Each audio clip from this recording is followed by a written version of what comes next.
Hey everyone! In regards to this episode and last episode, they happen at about the same time. So the events in Konoha begin at around the same time as the events of this episode. Try to keep that in mind as we get through this. Having said that, this episode is a biggie. Due to this one's size, I'm actually going to take Friday off so I can plan a little bit and continue to provide everyone with quality writing. I've again underestimated the amount of content I need to get through to build up to this arc's climax. There's a lot of moving pieces and a lot of characters to keep track of. But in case anyone's forgotten, the focus of this rewrite is on the Konoha 12. We haven't seen half of them for a little while, but it's true all the same. It makes me think of Madara versus the 5 Kage in canon. They had a lot of potential to be an awesome fight, but we never ended up seeing very much of it. I feel like a similar sentiment might be directed my way during the climax of this arc. So this is just a forewarning that I'm not necessarily going to spend an entire episode fixating on a fight between secondary characters. It's sort of how I skipped the fights with the swordsmen at the Chunin exams. That was meant more to show their relative power versus the good guy powerhouses, as well as to show where the villain's own allegiances lie. It's fun to imagine a fight and put that fight to paper, but story is where I shine the most. While story does exist in good fights, I don't want to put in action for the pure intent of having action. I'd rather focus on the in-between. What happens when there isn't a fight going on? Rant over for now, let's get into this. It's surprisingly chilly as the Konoha 6 sprint across the barren plains of the Land of Rock. Shino's unperturbed by the wind slamming against them. He no longer has his bees on his back as a portable heater, but he still has his long coat. His left arm that Fox Naruto struck is in a makeshift sling created on the fly by Sakura. In their haste, he's all but forgotten the pain, but its mobility is still compromised, so Shino elected to keep it at rest for as long as possible.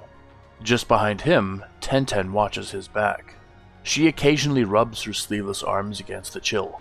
Despite their pretty fast running, her body heat just can't beat the bite of wind nipping at them all. With her Kiba blades in her control again, it reminds her of how little she assisted during the battle to escape. Everyone's acting strong, hiding their fatigue, but she's actually fine. She sustained some injuries, notably the mysterious jab in her side and most recently her shoulder. But if Shino can shrug off the pain of a potentially broken arm, a couple flesh wounds won't slow her down. Third in line is Rock Lee. Fatigue's perhaps hitting him the hardest. He's numb to the chill, more focused on staving off sleep. But his body feels light as a feather since he's removed the weights from his ankles. He hopes to remain strong enough for the coming fight. Might Guy was unable to teach him the complexities of the 8 gates in the short time he was able to train them.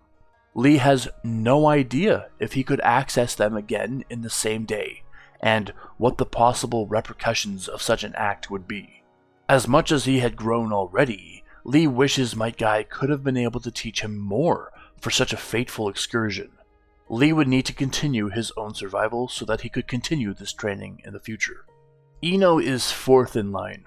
Perhaps due to her partial transformation, she feels completely refreshed. Almost as if the Sanbi's residual chakra brought her back to 100%. Even the chill hitting everyone feels invigorating for her. She occasionally checks behind herself at Naruto and Sakura, who took up the rear guard together. Given that only Shikamaru had been given any training on how to lock the seal on her back, Ino wondered how Naruto's beast had such knowledge. But she feared the conversation itself. If the Sanbi learned the secrets to unlocking the seal, would it not just break itself out? As much as Ino wanted to know for her own safety, it was perplexingly a greater danger for her to know. Bringing up the rear, running side by side, are Naruto and Sakura. Naruto had initially taken up the tail of the party, however, and without explanation to her, he'd come to run alongside. When she tried to cite strategic reasons for their formation, Naruto agreed with Shino that there was probably no danger at all in the middle of nowhere right now.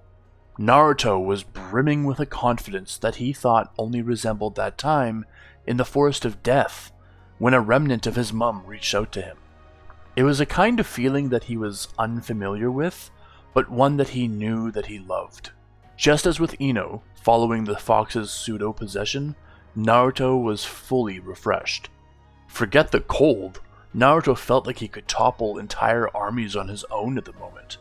While he ran, he picked up stones in his path and played with them in his hand, constantly changing them out in search of a rock that perfectly fit his hand.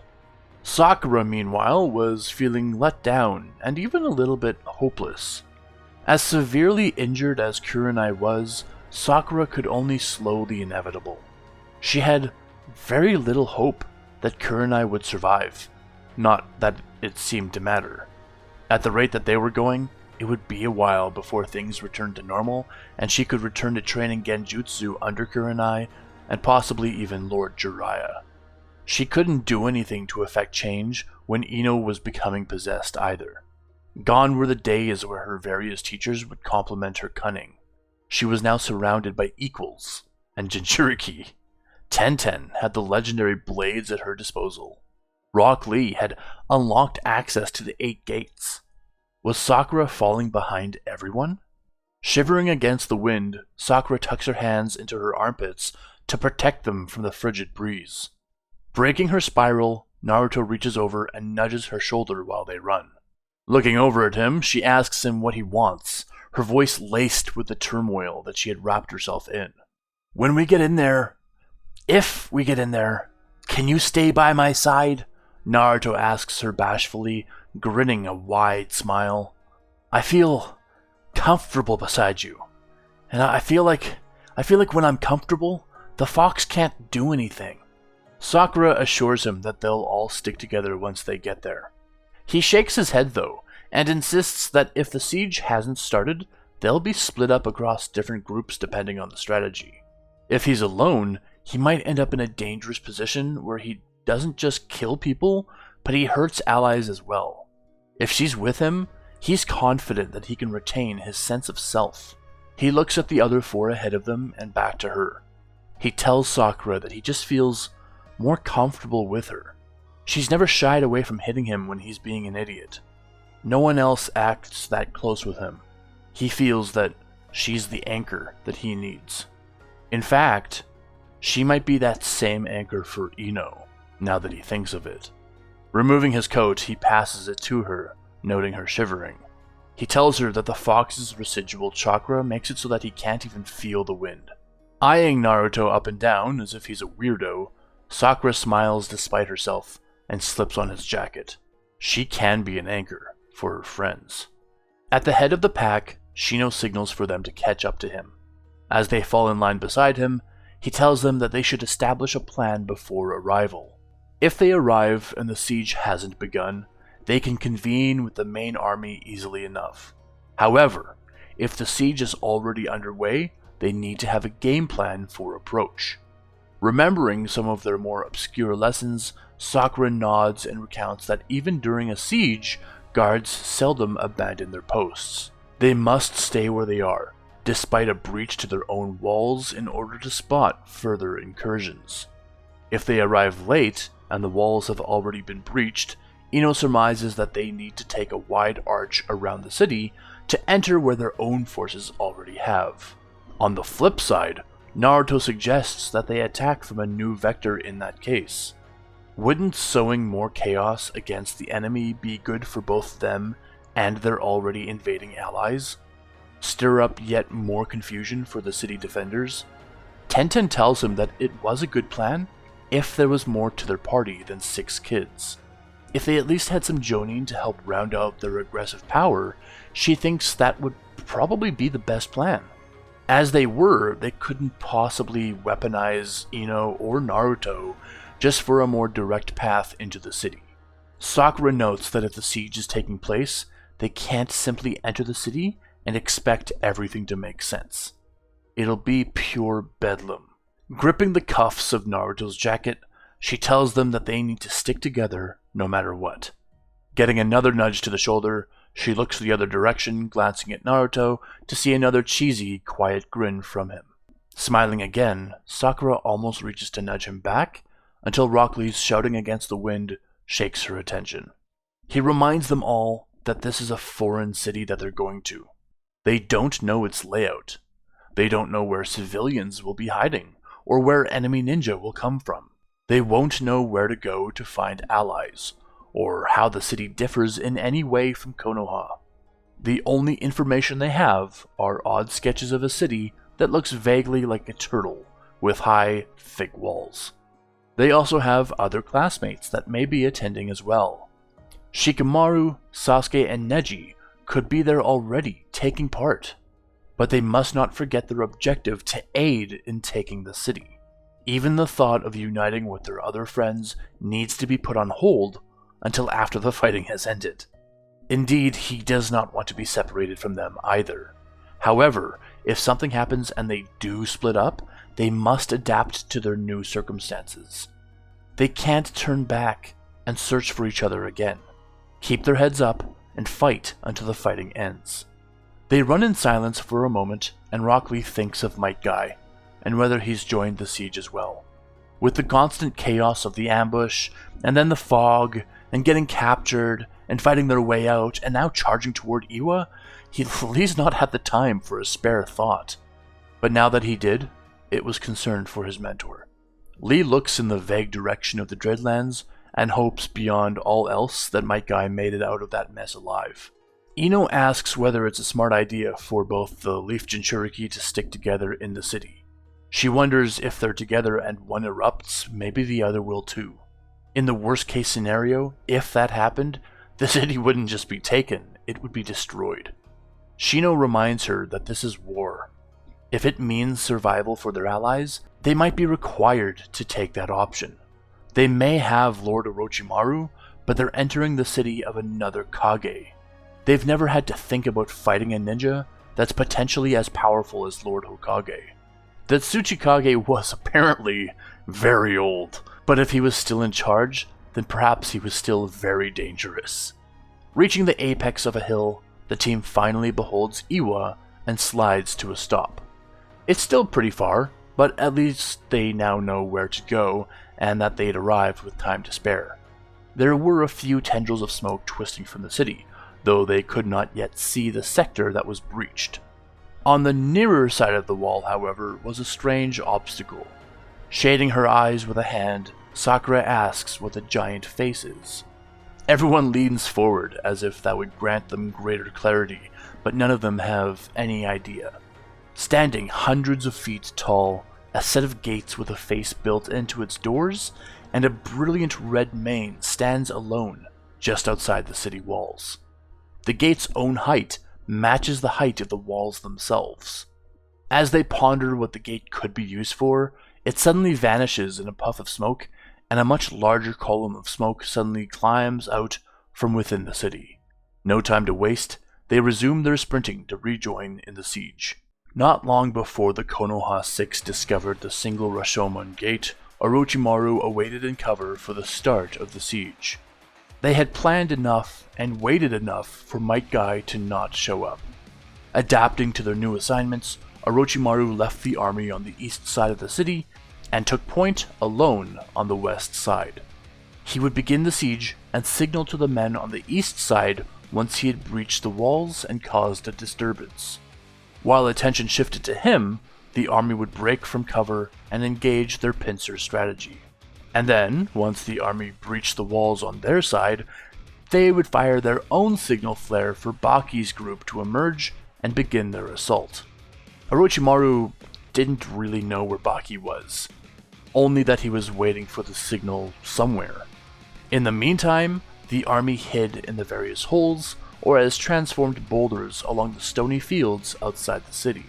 They made sure to take this cover over the course of a few days so as to evade notice and get close to the city. They even caused an avalanche from the village cliffside on purpose to create rubble. Orochimaru hoped it was under the guise of trying to bury the city. If Iwa thought the Leaf were so stupid as to rely on an avalanche to win, then maybe they'd underestimate future strategies. He could see one guard from where he knelt behind a large outcropping of stone. All he would need was to brandish his grass longsword and extend it to take out the guard. Once one fell, more would gather, and he would invest in some ninjutsu to keep their attention. This same Iwa guard points down off the wall at a particularly close scattering of rubble, calling another guard over. He tells his guardmate that he just saw them move. Leaning over the railing of their wall, the second one squints at them only for the grass longsword to suddenly flash into existence and pierce him through the chest. Just as fast as the sword extended to pierce the second guard, it withdrew and vanished altogether. The scattered, suspicious stones all go up in a cloud of mist. Though still unsure of who's behind the mist, the first guard signals for the alarm to sound and calls more ninja to his side. From the dispersing mist, Orochimaru summons a dozen snakes, half the size of Manda, that charge the walls and attempt to slither up them. Something about the wall's composition prevents the snakes from scaling them completely, forcing them to shoot acid from as far as they can reach at the gathering ninja overhead. Transforming into a smaller snake himself, Orochimaru uses the distraction of the larger ones to get right beneath the walls. Though extraordinarily unlikely, Orochimaru does check for ground level entrances, and of course there are none. Expanding, he begins walking up the wall, but finds that his chakra dissipates quickly and he loses grip. Unless he wishes to disperse a lot of chakra, it'll be a real challenge to get over the wall. The wall was made of a peculiar material that seems to reject chakra. Jumping out from cover then, Orochimaru performs another summoning jutsu. From beneath his feet, a single Rashomon gate suddenly ejects skyward, and off its momentum and height, Orochimaru launches to the top of Iwa's walls. Realizing finally that they're facing Lord Orochimaru, the Iwa guards begin scrambling. As he lands amongst them, hundreds of normal-sized snakes suddenly spew from his sleeves and pant legs. Almost like tentacles from within his clothes, the snakes join together and seek to strangle the men nearest the Sannin. In this moment of lowered danger, Orochimaru surveys the city itself and notes how much it's changed since he was last here. He had snuck into the village at various points in his life, and every time it looked much different. It appeared now to be layered, as the first layer sat at the same level as the top of the walls. There were obvious barracks here and various training sites. He suspected that there was a way down somewhere that led to where the civilians lived, and most likely the Tsuchikage as well. It seemed like a stupid design to him. If he just caved in the top layer, then whatever was beneath would immediately be destroyed as well. Releasing a red flare high into the sky, Orochimaru signals for his forces to start their attack. "I heard my home was being attacked," a man tells Orochimaru, distracting the Sannin. There were very few notable ninja of Iwa in Orochimaru's eyes, but Han was certainly among them. Weaving the hand seals for each element, Orochimaru performs his own created jutsu, Tempest clones, 5 of them. As all 5 clones launch at Han, Orochimaru turns from his would-be opponent to carry out his adapting plan. In the time it took for Orochimaru to turn away from him, 3 of his clones burst and showered a mismatch of all 5 base elements onto the rock ninja. He decides that time is of the essence, and Orochimaru dashes along the wall's edge. Reaching a certain distance from his point of entry, Orochimaru plants his hands against the wall itself and resummons the Rashomon gate. Instead of extending vertically out of the ground, the gate's been summoned from the wall, and instead juts out horizontally and tears apart the layer that Orochimaru's on. As the gate fully emerges, Orochimaru touches its doors and commands them open as they swing inward to the lower layers, creating even more destruction. The last of his clones have been vanquished, and Orochimaru doesn't even have to look to know Han's hot on his tail. Jumping down to the second level, Orochimaru bites his thumb and performs yet another summoning. Manda erupts from the second layer, and his sheer size destroys yet more of the first layer, as Orochimaru hopes for. Manda rages that Orochimaru summoned him in such a small space, but the Sannin ignores his summon's complaints, turning to face Han at last.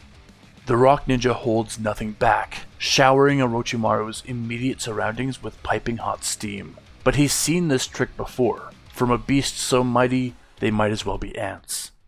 Shikamaru remains in cover as the first wave of the Leaf Army besiege the wall. It's immediately obvious to him that simply scaling the wall wouldn't work.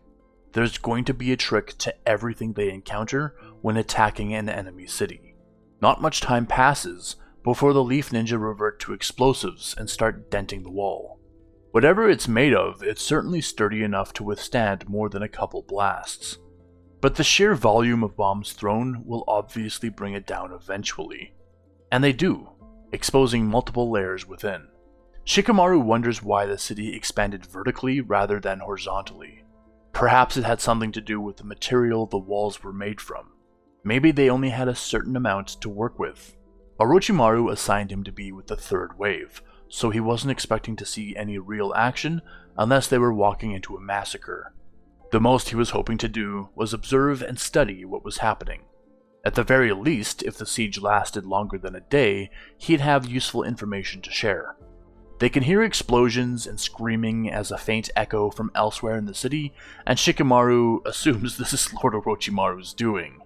As the Leaf Ninja breach the wall and make their way into the city itself, they fire off a green flare high over the city. This is the signal for Baki of the Sand, wherever he is, to begin his covert strike. While Lord Orochimaru is running a bombastic distraction, and the main forces are the brunt of offense for the siege, Baki and his team are the tactical strikers. Had Might Guy been present, Lord Orochimaru would have taken on the role of targeted assassination. Someone with his skill would have been able to run past the hordes to orchestrate assassinations on the upper echelon of Rock Ninja. Even someone of his caliber may not be able to take out the Tsuchikage, but he could have taken out the officers to eliminate other threats. The ground shakes suddenly, and a Hyuga ninja nearby notes that Lord Orochimaru had begun to tear apart the upper layer. A shooting ball of fire soars overhead from somewhere in the city. It flies past the Leaf Army and slams into the cliffside behind. Whatever battling Lord Orochimaru was doing, it's reaching far. Whipping his head around, the Hyuga calls for the remaining ninja to flee another rock slide. Presumably this rock slide was precipitated by the ball of fire, or perhaps even the earthquake, but it also threw a wrench in their plans of a methodical invasion. A three-step plan would prevent the confusion of too many allies in one spot. It would prevent the enemy from doing wide-angle shots to hit many at once. But for them to avoid the rock slide, they'd need to flee into the city itself, or waste more time running around the exterior walls and expose themselves to overhead fire. Sprinting ahead with the pack, the first wave poured onto the second layer, while the second went one below, and the third wave, with Shikamaru, went further down. There were lights throughout the streets, houses, and ceilings of the layers to keep everything well lit. Again, the design was alright for a city at peace, but Shikamaru could not fathom why a nation that was at war for decades would choose this design. As they sprinted into the deeper layer, Shikamaru noted how odd it was that there was no one around. Sure, the odd rock ninja got in their way, but there were no civilians. They bolted between homes, and over them as well, through them sometimes, but these lights were out. There were no shrieks of fear for the invading forces. Tripping on a rock, Shikamaru fumbled for a moment, looking down at the dent in the floor that caught him up. Staring down at the dent, his face scrunches up in confusion. Though he had never heard of a city layered in this way, it stood to reason that the plates that governed each level would need to be impossibly strong. So why did this floor have damage to it? Suspicious, Shikamaru looked down at the floor dent, pulls out a kunai, and stabs into it. As expected, instead of glancing off the stone, his kunai dug right in. "It's a trap!" Shikamaru called to everyone as they charged further in, looking for their enemy. The few rock ninja that they came across were sacrifices. Iwa meant to bury the leaf ninja.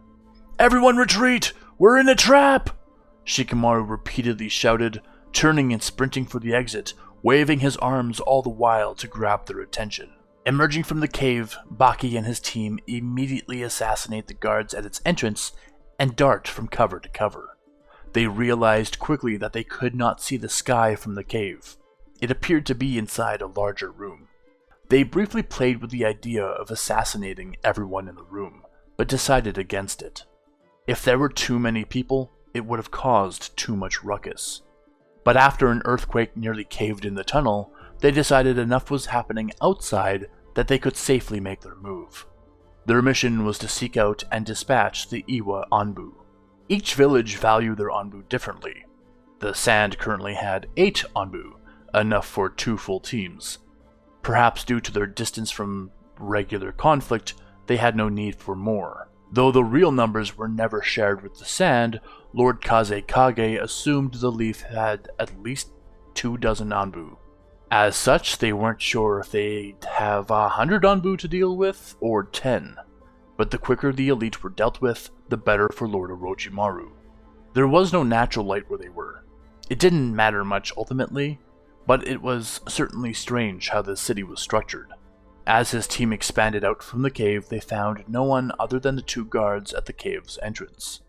Signaling for them to find an exit to elsewhere in the city, Baki kept Temari with him, and Kankuro went in the opposite direction.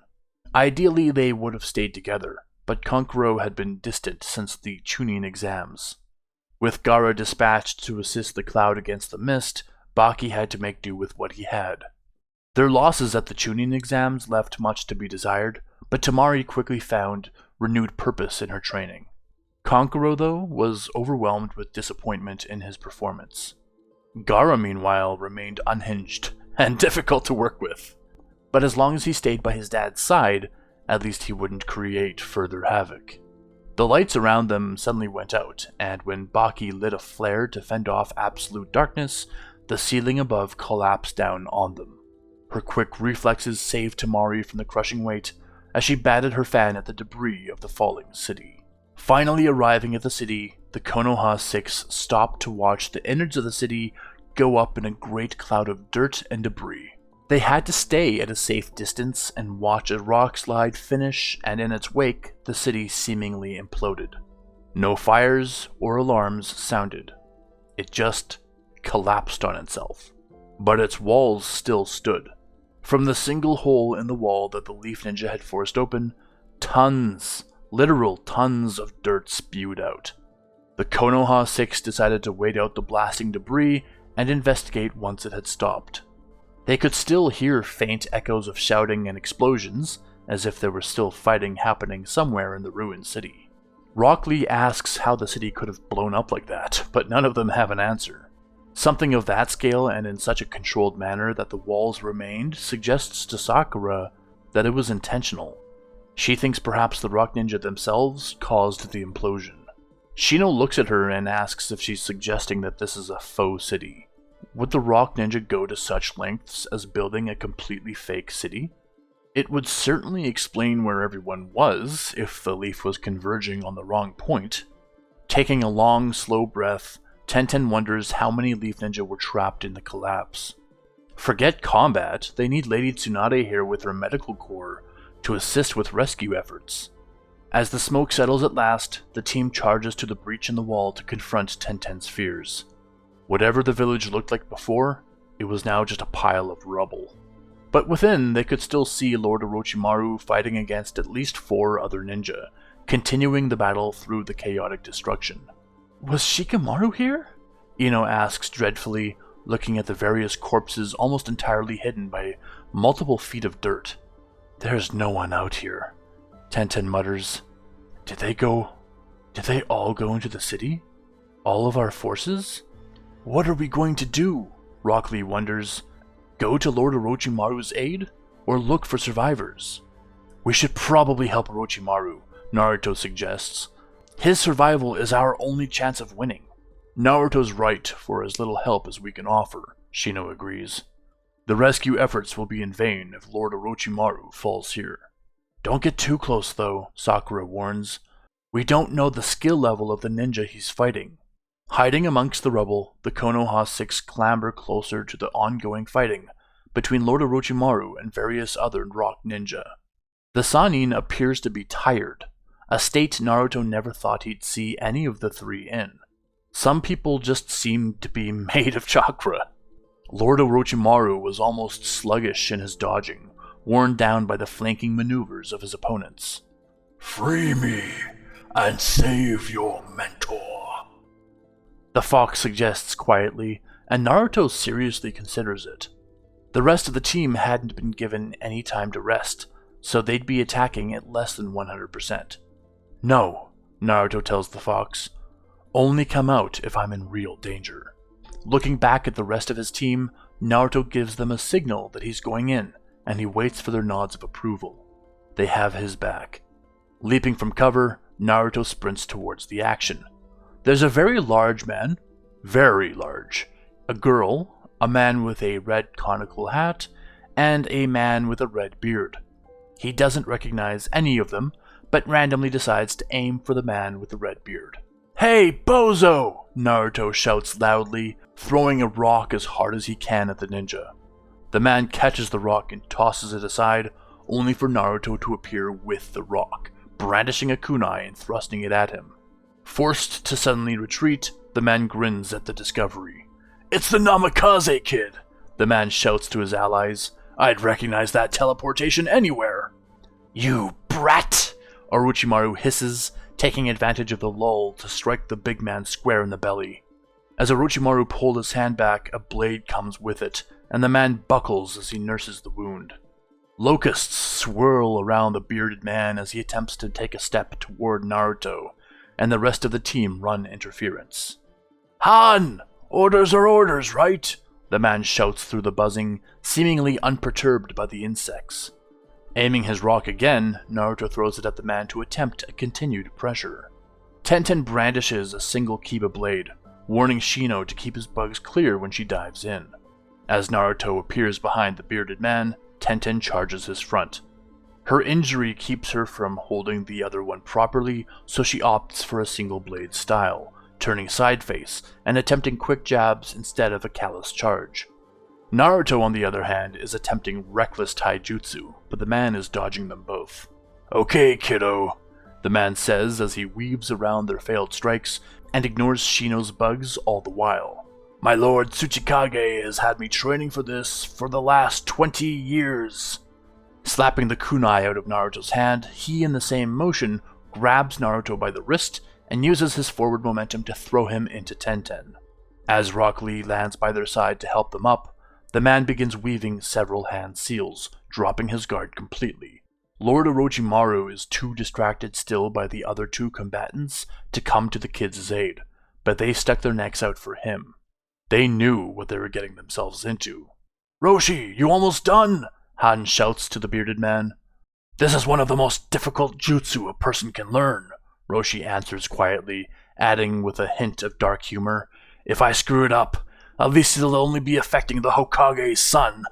Finishing the jutsu, the man brandishes his palms toward the collective of Naruto, Rock Lee, Tenten, and Shino. A sudden terror opens up between them. It appears like when one folds paper, except this is reality. Reality folds around them, and before they can dodge its effects, it crumples and wrinkles, warping everything around it. Just when the jutsu completes, it winks out of existence, leaving nothing but a crater behind. All four are gone. It worked, Roshi stammers, collapsing to his knees before passing out completely. But with cost, Han shouts, stunned that the effort knocked his friend out. Staying in cover, Sakura and Ino stare in disbelief at their friends vanishing. Are they dead? Ino whispers almost voicelessly. Shaking her head mutely, Sakura can't take her eyes off the spot where Naruto just was. She still wore his jacket, but he was gone. Coming down from the top of the wall, that Tsuchikage Onoki appears at last. Other than Orochimaru's continued fighting, there's nothing but silence now. Konoha's Jinchuriki dealt with, and the army fallen. You have lost, Orochimaru.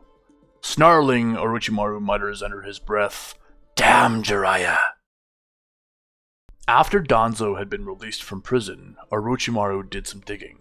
While Minato kept telling him to join his army and invade Iwa, Orochimaru stubbornly stayed behind for his investigation. He resurrected the third Hokage at Minato's behest, but after Minato left, he used another body to bring the third back a second time for a single question. Is Danzo trustworthy? Orochimaru asked the decrepit third Hokage. No. Danzo has only grown darker with age, Sarutobi told him. He had such ambition when we were kids. To think that he would pose such a threat. And before Jiraiya was sent out to find Shisui, Orochimaru would plant an activation mark on him. Only after everyone had left the village and left Minato alone to protect it, would the mark activate and conjure out a messenger bird. It took some effort to get the note though, perhaps the most difficult part. But the Uchiha were so keen on betraying Minato that they leapt at the chance of having Orochimaru for an ally. He only needed to use one of their stupid leaders to copy the handwriting. Frankly, he was surprised they could pull it off. So few of the Uchiha left alive had even halfway decent Sharingan for such a task. Getting one of them into the room with Minato was fun, as Orochimaru took false interest in the trial proceedings for Danzo and sat in on the redundant meetings between Minato and the Uchiha. He wondered if Jiraiya had returned to the village in time to help Minato fight off a coup. Sliding around his backside, Han lands a bear hug on Orochimaru. He was too tired now to slither to freedom. Forming the dreaded particle release jutsu, Onoki sends a block right at Orochimaru. Jiraiya! Why can't you summon me when I need help? Orochimaru hisses, struggling in Han's grasp. Gripping Han's arms, he promises the Rock Ninja that if one of them is hit, then both of them will be. Struggling at the last second against the jutsu's trajectory, Orochimaru twists Han towards it. Collapsing to his knees and vomiting, Jiraiya's vision starts to go. Whatever genjutsu Danzo had put on him is only getting worse. Sucking in and holding whatever's left of his guts, Jiraiya throws a palm to the ground and summons his fellow Sannin back to Konoha. Kneeling immediately, Tsunade rests a hand on Jiraiya's shoulder, telling him to rest as she reviews the kunai across his back. Looking around, she sees Minato and asks, "Where is Orochimaru?" And that's the end of today's episode. Or should I say, megasode. It's been a very long time since I've made anything this grand. But it was the climax and I wanted it to be huge. Where to even begin with these closing thoughts? I wanted to plant some subtle hints that Sakura might be developing a crush on Naruto. Nothing's for keeps yet, but this is how things tend to go when kids are uncharacteristically nice to each other. I was just trying to stay realistic to how she'd regard Naruto. It was also super challenging describing the city of Iwa. If you can imagine an apartment building, that's sort of what the city is, except obviously like 1,000,000 square feet per level and like 40 feet per floor. But it was all a trap. We'll find out just how catastrophic that trap was later, but let's just insert a promise here that not everyone died.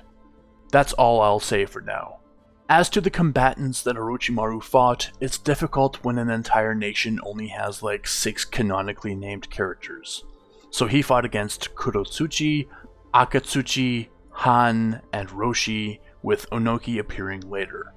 It's pretty obvious that Han is not a Jinchuriki in my rewrite, but he's still an accomplished ninja, and I let him keep his steam jutsu. And the jutsu that Roshi performed against the Konoha kids was a space-time jutsu that they were preparing as a countermeasure against Minato. Though it was meant for Naruto, the others were just too close to him at that point in time. Onoki is old and stubborn. I figured he'd make one of his ninjas spend decades to learn a technique that could quite possibly counter what ended up being the future Hokage. But it can be viewed as a counter against any Namikaze, clearly. Also, as to what happened to Naruto and company, well, you'll just have to wait and see. As to Orochimaru's fate, well, I feel like I made it pretty clear. I also tried to clear up a little mystery. I never intended for that to be deeply investigated to begin with, since I was planning on revealing it here anyway. Orochimaru was most perturbed that Minato was so lax with Danzo and became paranoid of a ruse to overthrow him. So he designed the note that Jiraiya received to return to the village. I would argue that he didn't want to tell Minato outright what the issue was, because if Danzo's active again, then his root Anbu is active again. If Root is active again, and they don't know who all the members are, then he couldn't risk alerting Minato without someone unwanted overhearing. But considering Jiraiya's faith and loyalty in Minato, he could be relied upon for protecting the Hokage. As to the timing of Jiraiya's arrival, that's what we call in the biz dramatic flair. Nah, I'm just kidding, I'm not in the biz. But for now, we can probably say that the Leaf is cruising for a bruisin', both at home and away. However, we still have some active characters both at Iwa and at Konoha, so look forward to more of this next time. And a quick reminder that I'm taking Friday off to recuperate after this behemoth and return with more quality content on the Monday after. My channel started out as 1 episode per week, which is funny in hindsight that I felt like I didn't have enough time to finish my script each week. Then I oddly decided to move up to 2 episodes per week, but it hasn't been that bad. Sometimes it can be, and there's a lot of creative fatigue that comes with writing such enormous volumes every week. But it's also a kind of training for future original works that I want to do. This is showing me that I have the discipline to just sit down and hammer things out on a weekly basis. And if you've listened to this far, I just want to offer a genuine thanks for keeping up with my story to this point. I've said it before and I'll say it again. My channel just isn't very big. It's growing every day, but it's not like I exploded to 100,000 subs overnight. I feel like this slow growth is keeping me humble and engaged with everyone who comments. And I never really want that to go away. Be it negative or positive, I really enjoy the idea that people are taking time out of their own lives to listen to my rewrite. Because it's turned into such a massive project that I'm now invested in. I felt super ambitious when I started it, and I still have moments where I'm in disbelief that I'm still going with it. I just never had plans to do anything so grand on the channel, so this undertaking was pretty out of character for me. Ranting over. Thank you all for sticking with me through the ups and downs so far. Next time we'll continue the hijinks, and remember as always, the sky's the limit.